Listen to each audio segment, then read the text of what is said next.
YouTube is killing podcasts right now. And I think this is just started. And over the next year or two, it's just going to accelerate a lot.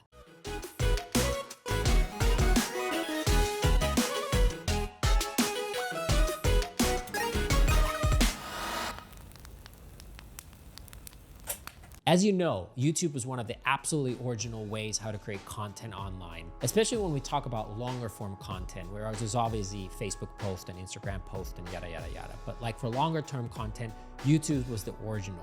And it's continued to grow over time a lot, but for a while, it became less trendy, even though the growth numbers were through the roof. Meanwhile, over the last 5 to 10 years, podcast has gone from nothing to a massive thing. And I've personally benefited from this a lot. I've never really had a podcast, but me and my company, Four Sigmatic, have sponsored like 200 different podcasts in the world. This is lion's mane and chaga plus instant coffee. This will extremely impact your cognitive and mental state. And my business was one of the first podcast advertisers in the world at scale, and we benefited from nobody really knowing how powerful podcast is. Because podcast is amazing. First and foremost, you can do it while doing something else. It's a secondary activity, unlike watching Netflix or YouTube, that sometimes you have to watch and it takes your attention. While podcast was able to tap into consumption, modern day consumption of media while you were driving a car or riding a subway, which is hugely powerful and still powerful today. But what happened during this time is that the amount of podcasts completely exploded. And I think right now it's achieved, in a way, its peak form, and it started a slow decline. One of the things that's happened in the podcast space is that the discovery of new podcasts or relevant content has continued to be harder and harder as there's more podcasts. Podcast platforms were not really meant originally to have excellent discovery the same way as YouTube or TikTok has excellent algorithm and discovery, versus podcast platforms were always like more of a word of mouth thing, which is okay. This has caused issues. If you're a new content creator, it's harder to have a podcast versus YouTube or TikTok. Therefore, a lot of talented content creators like to prefer YouTube and TikTok and OnlyFans, by the way, for content creating purposes, because they can grow and monetize faster. Secondly, a lot of podcasts keep repeating themselves. This is one of the reasons why I personally didn't launch a podcast, because podcasters are often, not always, often interviewing people. And those people they interview are originally great. So the first time you hear someone give a talk, it's amazing. And then they go on 100 other podcasts, and then it keeps repetitive. As a person myself who's done over 100 podcast interviews, I felt this myself as a guest. Like, I keep talking about the same stuff over and over again. So if you actually search my name, there's like a handful of podcasts you could listen and you would get 95% of the knowledge. So why would you go on another one?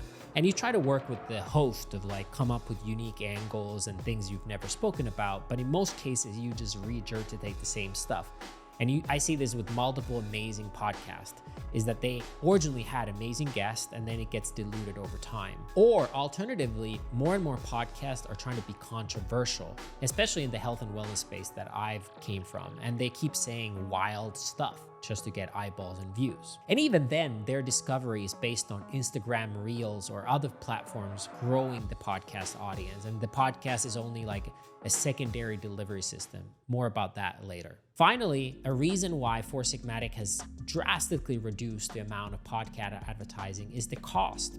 The podcast model that started as a very interesting, lucrative way to both for the content creators, the brands, and the audience. The audience got free, amazing, differentiated, unique long-form content. The content creators got actually quite well monetized already in the beginning, but based on a smaller cost per media than today. And the brands like Four Sigmatic, MeUndies, Athletic Greens, whoever, they benefited from that opportunity in that window. Now the CPMs have grown, while audiences have become numb to advertisers. So you try to skip them or otherwise get away from them, so the advertising is less effective. But also, I think audiences know that a lot of podcasters are monetizing themselves in so many different ways that it kind of dilutes the whole thing.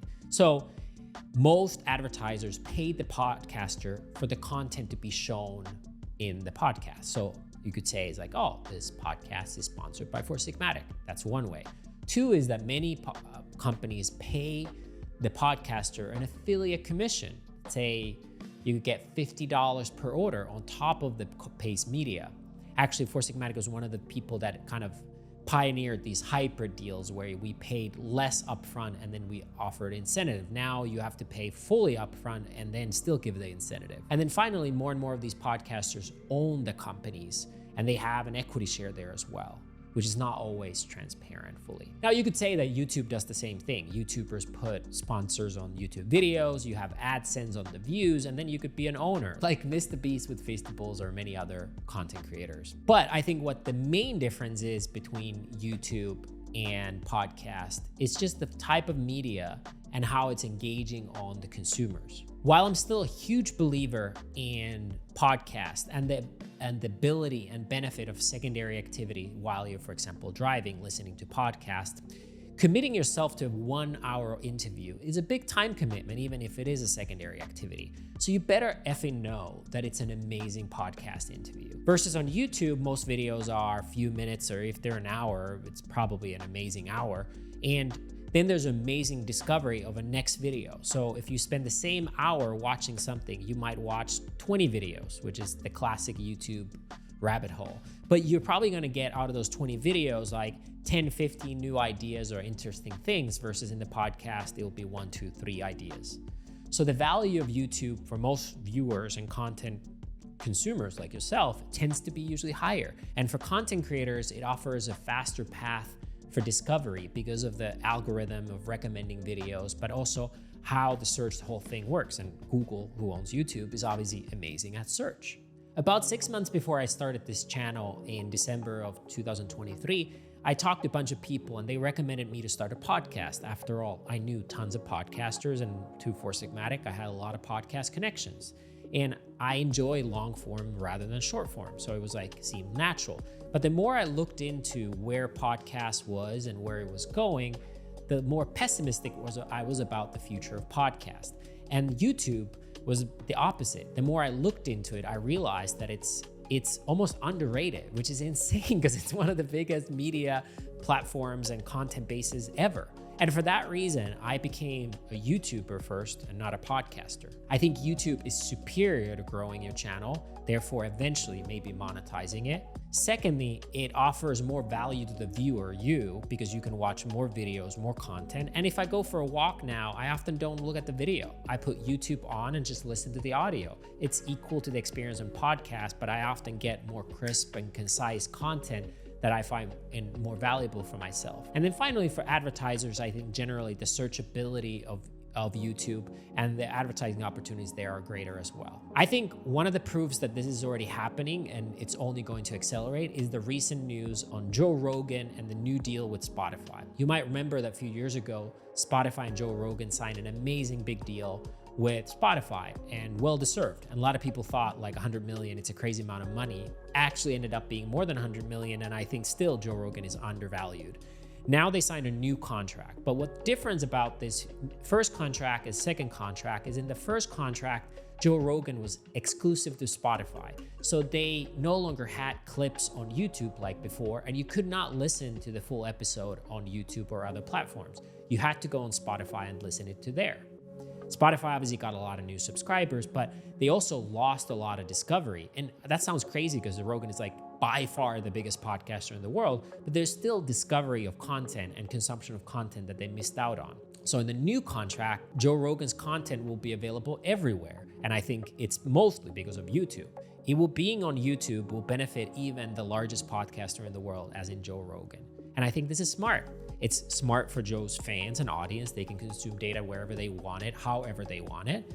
It's also great probably for him and Spotify if they can monetize in larger scale and different ways. And it's obviously great for us viewers. We can consume Joe Rogan and YouTube too. And obviously, by the way, I have a lot of inside information that I don't think will fit this video about the economics of advertising on podcast and YouTube. Like we've literally at Four Sigmatic has done like crazy amount of these deals. And none of this data is usually public.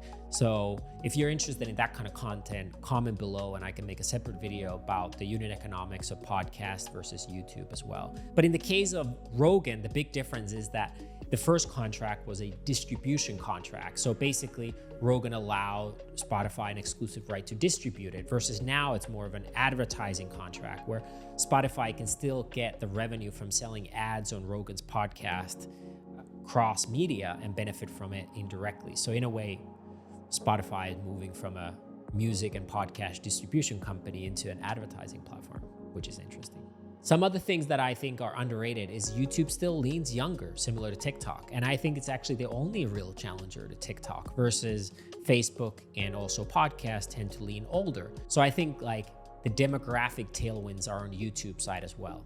And because Google is still the largest advertiser despite the recent success of Amazon and Meta, Google has the best overall distribution of ads as well. So they benefit from distributing that content in different ways. And the last is AI. Google is especially well positioned to benefit from YouTube and the content in different ways through AI. Therefore, I think that platform is just going to be amplified across the board in different ways. What do you think? This is obviously just my opinion. I might be 100% wrong. My wife says I'm wrong all the time, and she's probably right on that. So what do you think? Leave a comment below. And if you enjoyed the content, subscribe to my channel, leave a like button or whatever those are. And you don't leave a like button, by the way. Hit the like button and subscribe to the channel, and see you in the next video. Thank you for watching.